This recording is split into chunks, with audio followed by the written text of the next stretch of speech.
We're taking a look at the history behind one of the biggest media companies in the U.S. You might have heard of it, the Walt Disney Company. In a new book called After Disney, one of our very own producers here at NBC News tells the story of Disney before it became a global brand known for its theme parks, animation, and film franchises. Disney's path to success largely took off after Walt Disney, the company's founder, died in 1966. And we are so excited to have Neil O'Brien, the author of After Disney, with us here. We work with him behind the scenes every single day, and we are so excited for you because you have been working on this a very long time. You say 17 years. 17 years. That is something. Give us a little bit about the focus of the book and why it was so important for you to work on this. So the book charts this 20-year period of time right after the death of Walt, and he was this visionary leader, started a lot of Disneyland and animated films, but he died suddenly in 1966, and there was no clear succession plan in place. So the company's thrown into a bit of turmoil, and so I wanted to chart this time period through the lens of his beloved son-in-law and future CEO, Ron Miller, and tell the story from his perspective for the first time. Because while that's happening, at the same time, there's this generational shift also happening at the core of the business, which is animation. And so these two upstairs, downstairs levels of change are happening.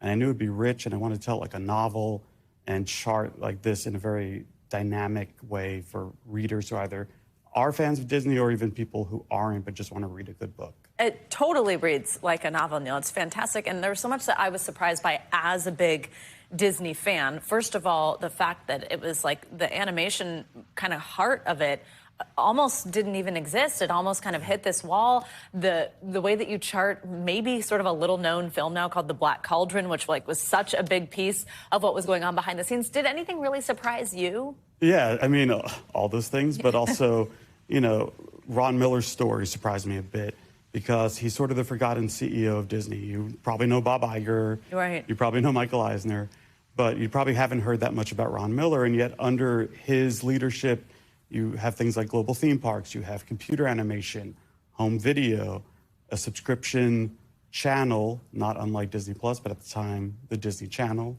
for the Disney catalog. And so you have all these major things happening under his leadership that set up the company for future success. But then in 1984, his cousin-in-law, Roy E. Disney, decides the company has stagnated creatively.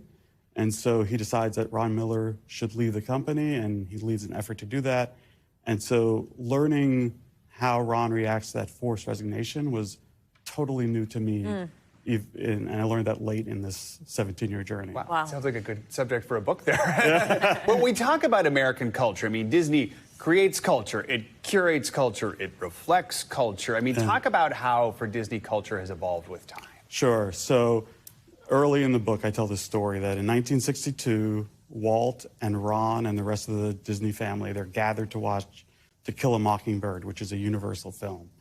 And the lights come on, and Ron Miller says, you know, that's about as perfect a film as you can make. And Walt, on the other hand, looks visibly frustrated. And Ron doesn't quite understand why at first. And then Walt says, I wish I could make that picture, but I can't because the public would not accept that from me. Now, keep in mind, this is at the height of the civil rights period, and To Kill Mockingbirds could be seen as a controversial film, right? And so that stays with Ron, that moment. And so as culture changes in the 70s and 80s, the Disney brand at times feels very confining. So Ron has to lead this effort to expand the brand. Eventually he starts Touchstone Pictures, which has a big success right away with Splash, which launched the career of Tom Hanks. And again, like that brand evolution is why now we have a company that can house an ESPN, a Marvel, a Star Wars, and Nat Geo all under the same house. It's because he helped expand the brand. And I think, you know, as times change, it's important to make sure your brand evolves with the time. Neil O'Brien, thanks for joining us. It's a fascinating story, an amazing read. You can get it right now. And Neil, you're great on this side of the camera. Thanks. Great to have you. This is where it all starts, He's in right our here, ears Neil. sometimes in the control room. It's great to have you here with us. Thanks for having me on. Thanks, Neil. Thanks for watching. Stay updated about breaking news and top stories on the NBC News app or follow us on social media.